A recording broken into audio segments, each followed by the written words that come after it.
We are talking major money moves. $100 million agency acquisition that involves Rich Paul, he of Klutch Sports, LeBron James' agent, and he who is on either side, NBA, NFL. You look at some of the NIL deals as well. Rich Paul's Klutch Sports is involved. We know that Rich Paul started off as part of LeBron's Four Horsemen. It was Maverick Carter, Rich, and Randy Mims. Randy is sort of the operations strategic behind the scenes person, logistics. He handles all that. We know Maverick branched off into Uninterrupted, which is now not Uninterrupted. What was I'm blanking on. There's so many undefeated. What was the original name of their offshoot site that they launched before it turned into just SpringHill? I'm blanking on the name. I'll give it to you in a second. It's going to come to me. But their production company is SpringHill.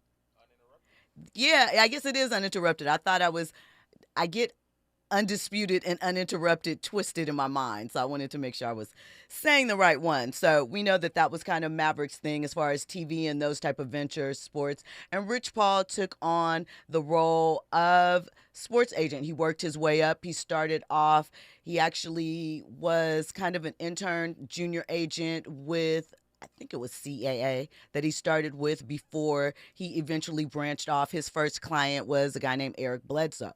So while he was at Clutch, he developed a marketing arm, right? And it's called Adopt. It was founded with two former Nike execs, David Creech and Josh Moore. And in a deal valued at $100 million, they have just sold this creative agency to a company called Adopt. Now, no, I'm sorry, Adopt is their company, to the Publicis Group, right? And that is the third largest ad conglomerate. Their 2023 revenue was $14.4 billion. So Adopt was founded in 2021, and in less than 4 years, it built campaigns for Lululemon, the North Face, and a bunch of other athlete-driven brands, right? So Creech was at Nike for 20 years, and he was the VP of design for Jordan Brand. He worked on projects with Kobe and with Jordan, obviously, and Moore helped architect Nike's digital platforms, including the sneakers platform, which you have grief with if you are a sneakerhead, of course, because you may not or maybe get your shoes. Not that they don't have them, but you just might not be able to beat out the bots to get to them, although they claim they've gotten that under control. So now Publicis has connected Adopt, and it is via their media arm, and it's going to still be led by Creech and Moore. Paul's going to stay involved as a strategic partner, and it once again continues to expand Rich Paul's empire. We know he released a memoir last year. He was one of the first sports agents to have his own shoe line and clothing deal with New Balance, and he continues to do all of the things, and it's another chess move. We'll see what continues to happen. We know he is also developing film and TV projects. So, this new era, they continue to dominate and expand and put their footprints down. So, shout out to Rich and the gang.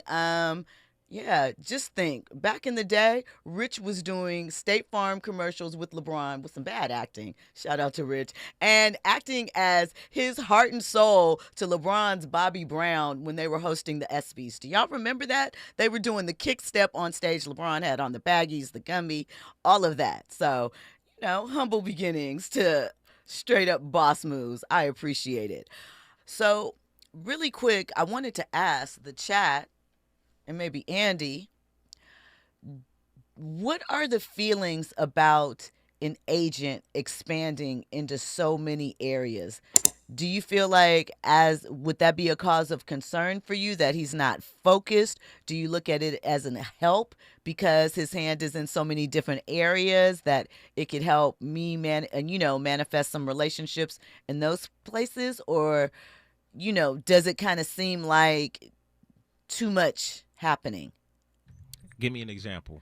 So, well, I talked about Rich Paul. He has a marketing agency that he just sold, right? He has a sneaker line. He has a clothing deal.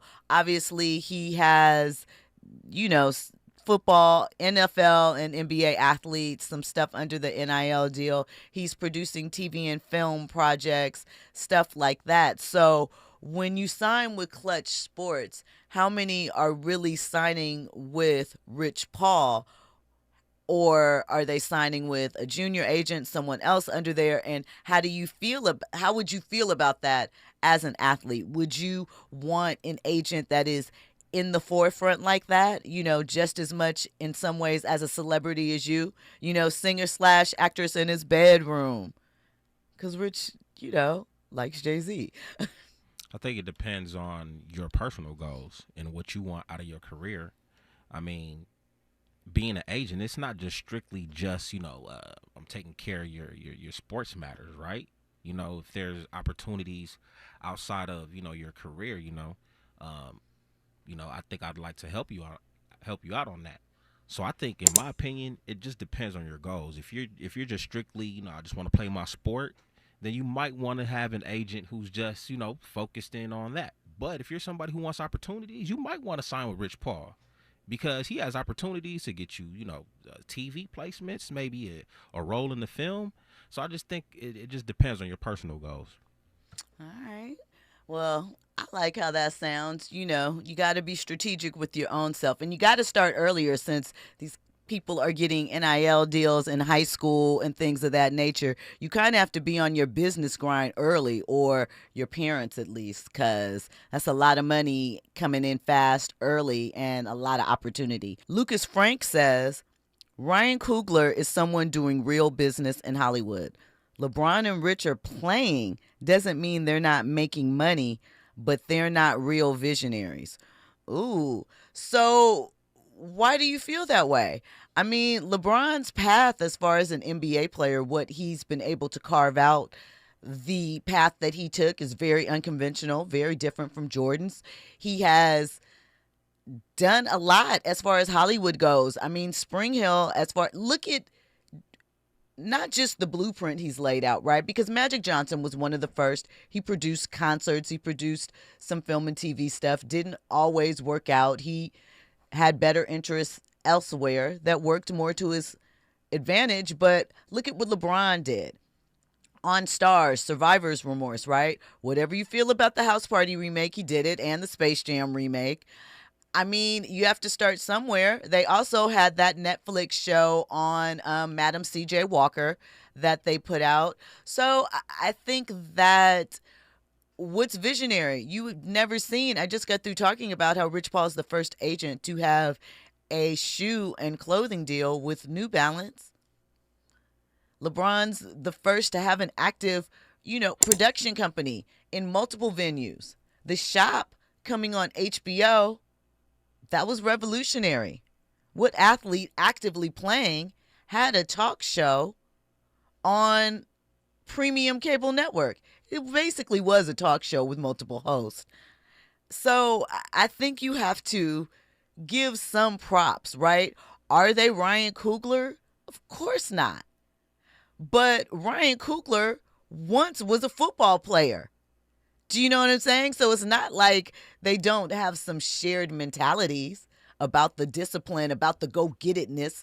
Ryan said an injury is what stopped him as far as pursuing football more. I believe he played in college.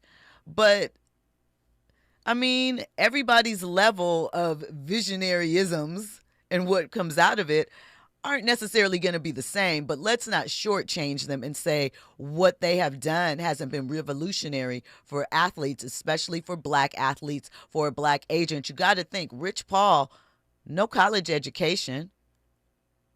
Do you know what I'm saying?